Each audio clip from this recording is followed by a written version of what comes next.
Hello and welcome to the History of Philosophy in China by Peter Adamson and Karen Lai, brought to you with the support of the Philosophy Department at King's College London and the LMU in Munich, online at historyofphilosophy.net. Today's episode will be an interview about the Fa thinkers, or legalists, with Yuri Parnes, who is Michael W. Lipson Professor of Asian Studies at the Hebrew University of Jerusalem. Hello, Yuri. Hello. Thanks so much for coming on the podcast. It's exciting to talk to you about this tradition because you're one of the leading scholars who works on what's usually called legalism. And maybe we could start with that name because we express some diffidence about the term legalism in the podcast. And some people have argued that the term doesn't really capture what Fa thinking is all about. So we have this Chinese term, Fajia, which is coined in the Shiji. And so we could just say Fajia all the time. I don't know if you think that's better. Is there a better way to think about it than that? It is okay. In the recent book that I have edited, we opted for the Fa tradition, but Fajia is absolutely okay. And what's the problem with just talking about legalism, which is the traditional English term from your point of view? First of all, because Fa is not only law. It can mean law, but it is not only. And then when people think about the rule of law and all these ideas, which are not necessarily alien, but not necessarily inherent to the Fajia tradition, so it becomes a little bit confusing. Besides, as Paul Goldin had argued in one of his articles, the term legalism in European thought was a little bit negatively viewed by Christian tradition in the 18th centuries. And that is why maybe they opted for this translation of the negatively viewed tradition in China. So let us make it neutral. Fajia is better. Fa is much more than law. It is also law. It is surely relevant, but it is not the only meaning of the Fa. Is there also a worry that might also apply to other terms like Taoism, which is that the thinkers who are usually grouped together as the legalists, so we have at least Shang, Shen Buhai, Shen Dao, and Han Feizi, and they probably don't think of themselves as a group of allied thinkers who are in a single tradition, right? It is a very correct observation, although it must be immediately said that Han Fei clearly decided that he is a kind of a synthesizer of the predecessors, and at least two chapters of Han Feizi, chapter 40, which supports ideas of Shen Dao and tries to defend the ideas of Shen Dao, and the chapter 44, 43, I think, which utilizes Shen Buhai and Shang and says that each of them has some good ideas and some wrong ideas, and clearly positions Han Feizi as a synthesizer. So it can be said that it is legitimate to view these thinkers as related because Han Feizi viewed them as related, and because in many Han texts they are put together. So they have a lot of things in common. They are not the scholarly lineage like the Confucians or followers of Mozi, but they are very clearly related intellectually. So it is legitimate to speak about this ism, although I don't like isms because of all this modern European idea that if you are a liberal or you're a fascist or you're communist, you must be with this your ism only, which is not the case, of course, in China. But it can be used. It's heuristically convenient because otherwise we should always say Shang Yang and Han Fei and Shen Bukai and Shen Dao. It will be much longer than saying the Fajia.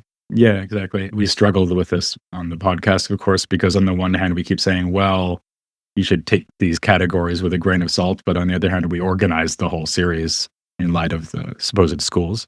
There's maybe another reason to be nervous about speaking about legalism from the point of view of later Han thinkers, which is that they don't have a very good reputation. And so, in fact, in a way, maybe legalism is a good word if legalism is negatively connotated, because actually Fajia is probably negatively connotated as well, right?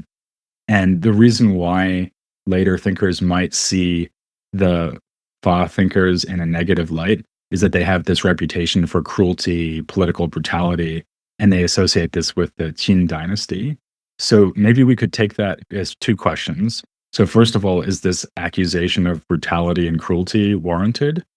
Look, I would say that the problem of the Fajia, and it will be also an opportunity to go back to this definition of the Fajia, they were people who were speaking much more directly about how to solve problems, and they did not want to subordinate their ideas to the moralizing discourse which was so common in Confucian and in Mozi's tradition. So they tried to liberate themselves from this hunchback of speaking all the time about benevolence and righteousness and then trying to say that whatever we do is benevolent and right. They try to say what is efficient. Now, how to solve problems. How to solve problems and what is the problem? The problem we are in the life-to-death competition among warring states. The survival of the fittest. To be the fittest, you must be the most powerful state. You must be rich and strong.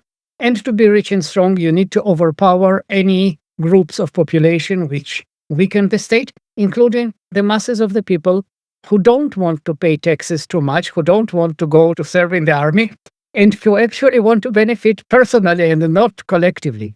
So, in order to overawe this mass of population, you need to have strict punitive laws. Actually, strict punitive laws were existing everywhere in China before Shang and before the Fa tradition emerged. But the Book of Lord Shang, the first of the major texts of the Fa tradition, is the text which very blatantly says, it is good to have punishments. We need to overawe the people. If they are not afraid, they will not submit to the state.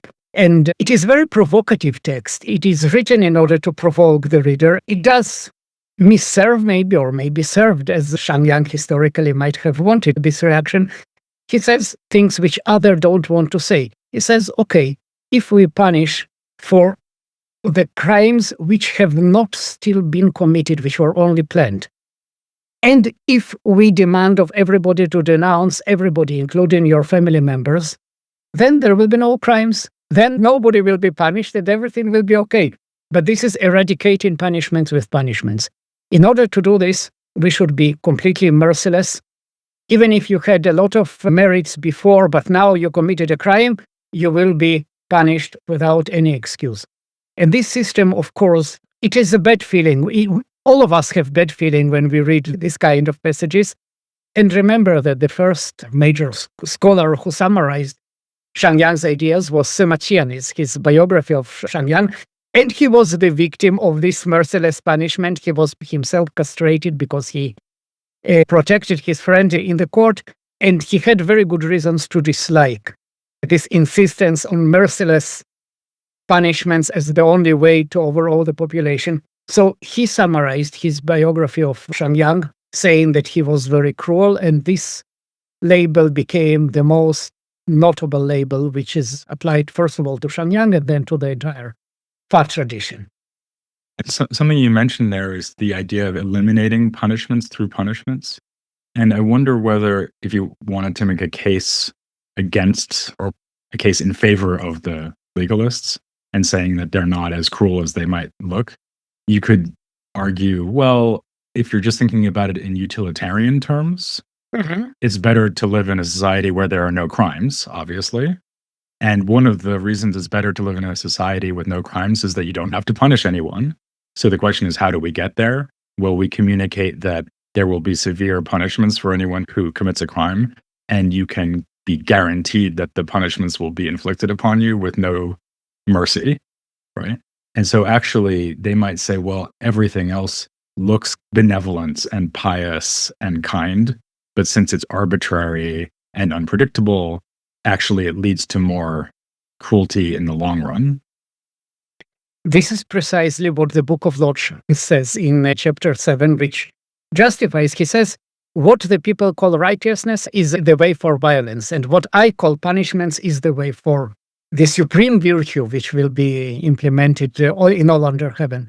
Yes, and the idea that any culprit will be invariably apprehended and punished, it is a very effective way of preventing maldoing. And I would say that I know that it is not our topic, but in today's People's Republic of China, there are a very low level of criminality, extremely low level of criminality, in part because of surveillance cameras that you know that whatever you have done, you will be caught, and then it is better not to do. So it works somehow, sometimes. I think that I would not like to live very much in the state ruled by Shang Yang, but on the other hand, I must say that even greater critics of Shang Yang, including Sima Qian himself and including Xunzi, they admitted that the state of Qin was well governed and there was public order, and it was not the state of messy cruelty. On the other hand, it should be immediately reminded that there was also the idea of political leadership, that we need more and more convicts to use them in different projects of the state. So the laws were very harsh, and indeed they created an army of convicts, which were actually public slaves. So we are justified not to like the ideas of Shang, but we also must understand their underlying rationale. So you just mentioned again this supposed historical connection to the Qin dynasty. How reliable is that? I mean, presumably it would be too simplistic to think that Fajia is the intellectual substructure of Qin thought and that it was rejected by the Han, right? That's way too simple, right? Let me say it's an excellent question, and it is one of the most interesting questions in the history of Chinese, not only in history of Chinese intellectual tradition, but also in history of China. On the one hand, I think that it is very clear that on the level of self-presentation, the Qin dynasty was a synthesizer. The first emperor synthesized ideas of different thinkers, and Martin Kern had shown in his excellent book, The Stele Inscriptions of the First Emperor, that you could see ideas borrowed from Confucians, from Lao Tzu, if you want, from other intellectual currents, and of course from the Fa tradition. So on this level, it was a synthesis rather than the unilateral acceptance of the Fa tradition. Having said this, I think there are 3 points on which Qin can be identified as the Fajia dynasty.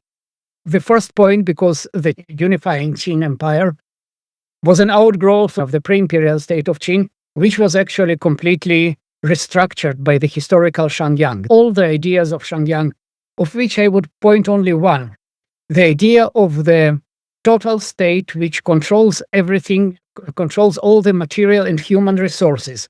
The state which wants to see everything. It is just James Scott seeing like the state.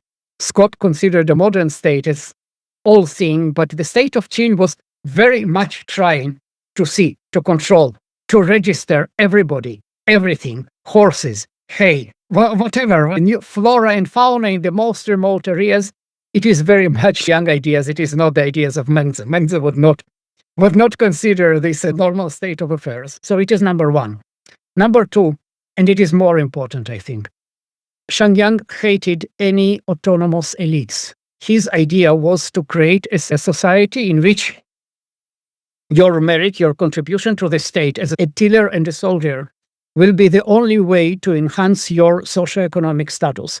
All the groups which have riches without contributing anything to the state, which have glory without contributing anything to the state, they are villains in his view.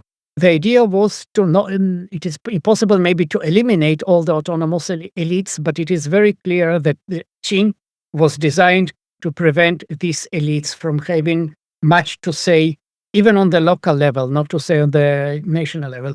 And from the newly unearthed documents, we see very clearly that it is only in the Qin that we don't have visible presence of strong elite groups like powerful lineages, like rich individuals. We simply don't see it. Maybe they existed, I'm sure they existed somewhere, but they are invisible in terms of the micromanagement of society. They were not as powerful as in the Han and later dynasties. It is number two.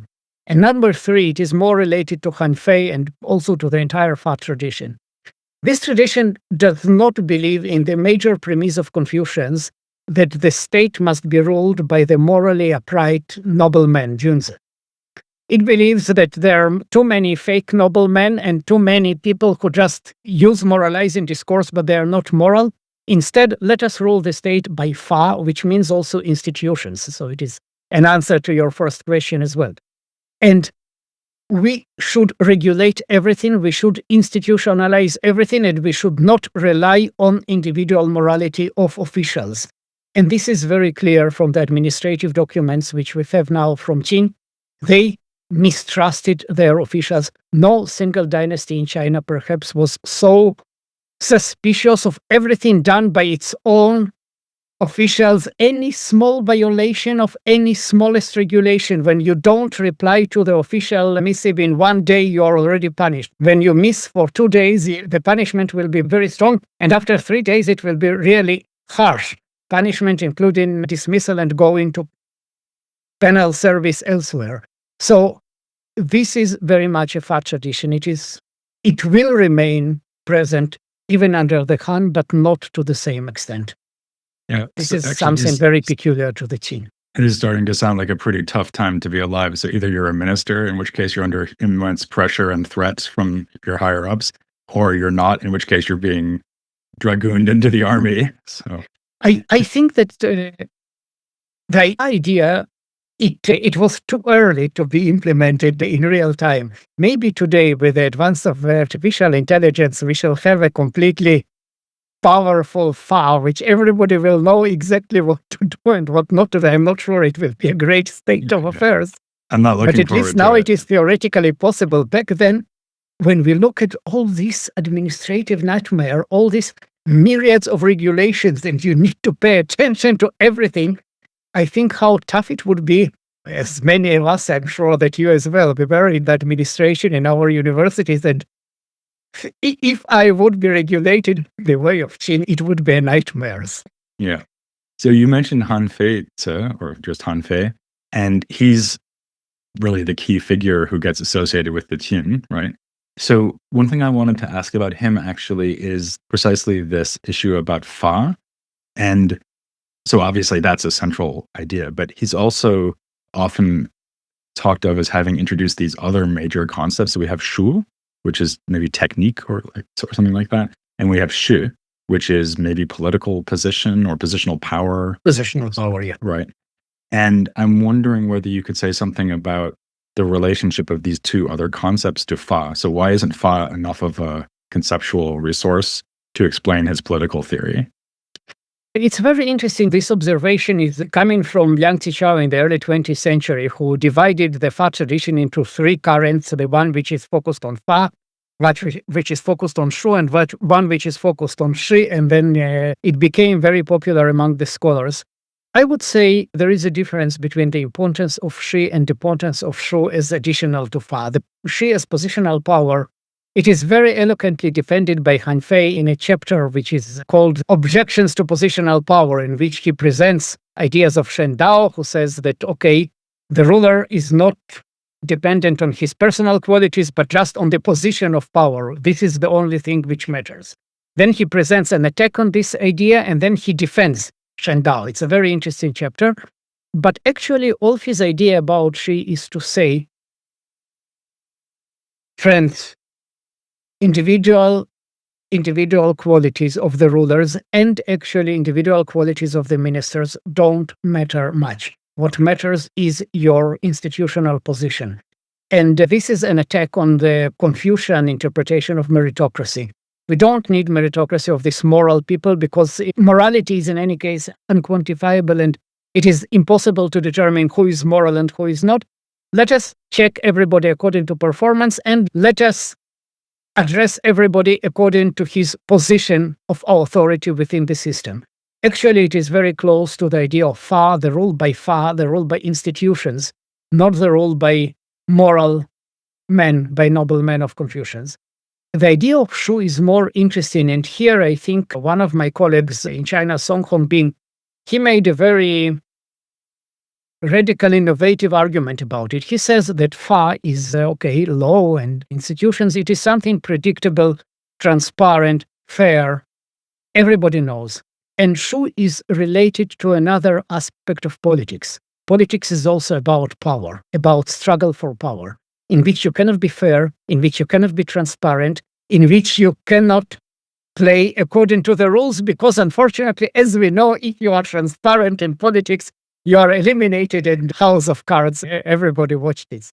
So Shu is this addition which Han Fei brings, because in the book of Lao Shang, Shu is not very important. It is just mentioned. In Han Feizi, it becomes much more important, and I think that it is, according to my friend Song Hongbing, this is Han Feizi's understanding that in politics, not only predictable, objective criteria of the Fa matter, but also the clandestine techniques, tricks, everything which should not be seen very easily. This is the Shu. And this is Han Fei's great synthesis. Yeah, so I want to ask a couple of more questions about the relationship to Confucianism. Something you've already mentioned a couple of times is their rejection of the kind of moralism of Confucianism, and in particular, the ideal of building politics around ethically outstanding rulers. So that's a very clear contrast. There's something else that I think comes up already quite strongly in Shang, which is the idea that you don't want to just be using policies from antiquity, as the Confucians would always say, read history, go back through the classics, and imitate the great sage kings. Whereas Lord Shang seems to be saying something more like, well, look at the current situation and adapt yourself to it, which sounds reasonable on the one hand, but it also doesn't sound very easy to reconcile with the whole Fa principle, right? Because the Fa principle is set down rules, make sure everyone knows them, they should be predictable, everyone should know exactly what's coming. And of course, that wouldn't go well with the idea that the ruler is changing the rules all the time to adapt to circumstance. An excellent point. Let me say 3 points. First of all, Confucians were not only exclusively diehard conservatives. The idea that things are changing in the Warring States period, the Warring States period was the period of the most dramatic change in the way, all of ways of life in China before the 20th century. So many thinkers, including many Confucians, admitted that things are a little bit different. But Confucians believed that there are some inviolable moral principles which are, let me say, in today's parlance, they will say universal moral values. And if the values are universal, which I always question those who speak about universal moral values today, if they are universal, they should be universal in time and in space. That means that everybody all the time, forever, believing in the same moral values. And here comes the brilliance of Shang and then Han Fei, who both make this argument. Sorry, in different conditions, values are changing. In social values, social orientations are changing. Once people were living knowing only their mothers and not their fathers. So even the family did not exist. The nuclear family is a creation of certain circumstances. Once people were very magnanimous because there was a few people and a lot of goods, and you could easily divide everything to everybody and nobody had to struggle. But today, sorry, we have population explosion. So we have struggle and we need street laws. Once people could be ruled by morality, it is possible in the past. It is not possible in today because we are in this very harsh competition. Their idea that you need to adapt dramatically, the idea that the solutions which worked once are applicable today. There is a catch which you have very correctly pointed out. Their Fa. Their Fa is not supposed to be changed every time. And here I think the Book of Lord Shang, or those who edited the Book of Lord Shang and put at the beginning this dialogue which about how to change the laws.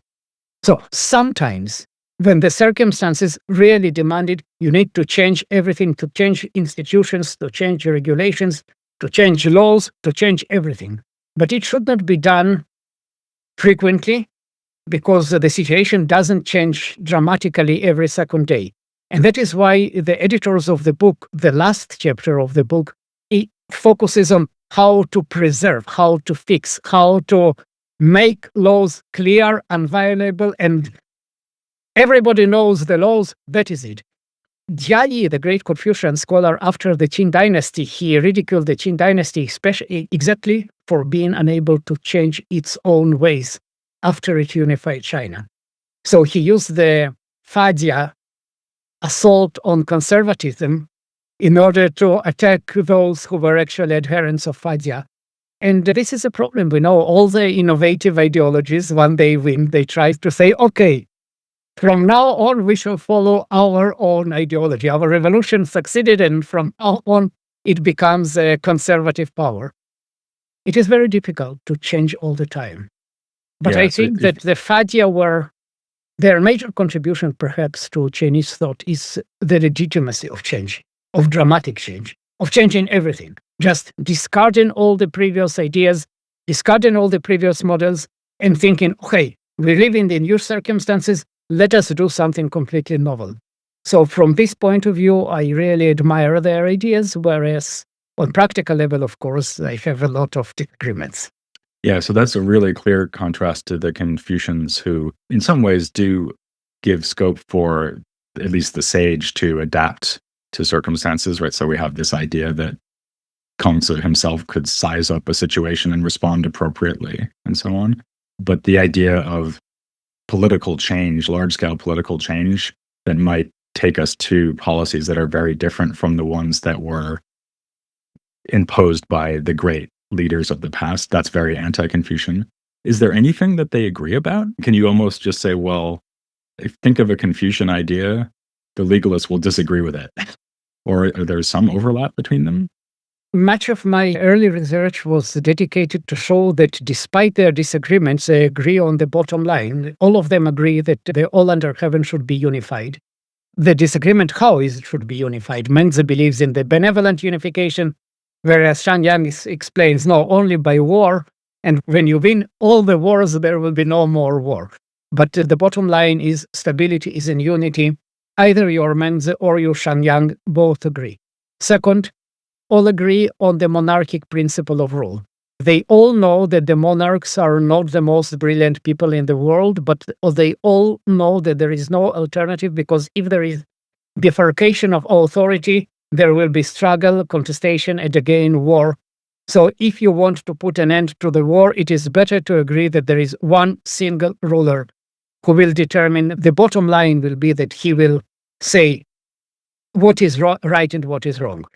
The third point, that they all agree that we as intellectuals are supposed to contribute to the state. We are not supposed to sit in our universities and discuss abstract ideas without any political involvement. We should do something. What should we do? They disagree. But the idea that we should be involved, I think that both of them agree. And all of them agree that your position should not be determined by your birthright. You should prove that you are able. What is the ability and how to prove? They disagree. But the idea of meritocracy, that you need to be an able person to occupy a position of authority, is acceptable. And finally, the fourth point of agreement is what I call benevolent paternalism. The state should take care of the people. They should address the economic interest of the people, but it should not allow the people themselves to participate in politics, because, like children, are not supposed to determine how the family is ruled. People are not intellectually or morally able to participate in politics, but bottom line, the politics should benefit the people. And Shang speaks about loving the people no less than Menzi speaks about it, despite all his appalling statements against the people. I was also wondering whether it maybe depends which Confucian you're talking about, because if you read what Shunzi says about ritual, it seems obviously it's not the same idea, but it does seem to play some of the same functional role as Fa in Fa thinking, right? Because you have this society-wide set of what are basically rules or standards, and because everyone knows to follow them, it enforces social harmony and order. So at least there's a comparison there, isn't there? Shunzi believes in Li as a very good counterpart of Fa. It is very similar, but there is one difference. Li is applicable for the nobleman, for us, for Junzi, because we are self-regulating. By our self-training, we already know how to restrain ourselves, so we don't need all this meticulous system of performance control from above, because we are already good people. Just like our universities believe that we are, as chairs of our department, we are good people and we don't need to be under total scrutiny. Whereas the Fa thinkers would say, no, sorry, they pretend to be the good, but without external control, we cannot really guarantee that it will be good forever. Yeah, I'm not sure all our colleagues around the world will agree. That's how their universities think of them, but they can write in and tell us. Okay, one more comparison I wanted to draw before we finish, and in a way, this is the more obvious one, because we have in the Han Feizi, we have these explicit engagements with Lao Tzu. And so there's obviously some intellectual affinity between Taoism and Fajia. And maybe the most obvious thing to mention here would be the idea of non-action Wu, because that's something that Han Fei talks about as well. But I'm wondering, I guess maybe the question would just be, how deep does this connection go between Taoism on the one hand and legalism on the other hand. Yes, another excellent point and excellent question to discuss, which I cannot say that I have a 100% answer, but let me try. I think that Lao Tzu was the first text in early China to dispel with two pillars of early Confucianism and Mozi. The moralizing discourse, the idea that moralizing terms determine everything, and the idea that the past should serve as guidance for the present. So in the Lao Tzu, you have no references at all to the past, and Lao Tzu ridicules moralizing discourse, not morality itself, but the discourse of Ren Yi, all this benevolence, righteousness is not something which is really appreciated in the Lao Tzu. It is very strongly present also in the book of Lord Shang, the derision of the moralizing discourse and dislike of past precedents. Most of the book of Lord Shang is completely devoid of any references to the past. Most of the chapters, like Lao Tzu, never refer to any personality, any event from the past, very much unlike Confucian and Maoist works. This is number one. Number two, on Han Feizi. Han Feizi, I think that he plays with borrowing ideas of different thinkers to prove his points. He's very imaginative. His argumentation, he uses sometimes the argumentation of Confucius in the text of the chapter which is named Loyalty and Filial Piety, Zhuangxiao, 51. Surely there is an influence. And there is an influence of Wu Wei, but I would say it is not the same Wu Wei. Lao Tzu believes in the minimalist state, which does not impose itself too much on its subjects. Han Fei believes in only one person who should be minimalized. It is the ruler. And it is the bottom line of the greatest paradox in Han Feizi. He is the most authoritarian thinker. He wants to safeguard the ruler's authority against any imaginable threats. But he knows also very well that the ruler, more often than not, is a mediocrity, is a stupid person who really can destroy the entire system which is built around him. And then he wants to convince the ruler, okay, please don't interfere. Don't express your ideas. Give us to rule and then punish us. Okay, but don't interfere every day. Then everything will be okay. I think that it is a kind of a trick which he tries to play on the rulers, using this popular idea of Wu Wei to convince them, be at rest, your majesty. We shall run the state in your stead. Okay, that's a great note to end on. And more generally, actually, that was a great way to wrap up our whole treatment of Warring States philosophy, because we just talked about Taoism, Confucianism, you even mentioned Moism in passing, and of course, legalism. So that was wonderful. Thank you so much, Yuri. Thank you. It was my pleasure. And the listener might be wondering, okay, now what? Because we've just finished all the Warring States philosophical traditions, insofar as they can be called traditions. And the answer is we're only done with, as it were, the first half of our coverage of classical Chinese philosophy, because we're going to be moving on to philosophy in the Han dynasty. So what happens after the Qin.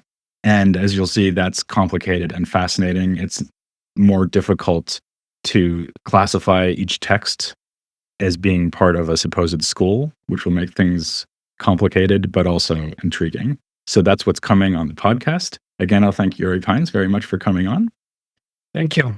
And invite the listener to join us next time as we start to look at philosophy in the Han period here on The History of Philosophy in China.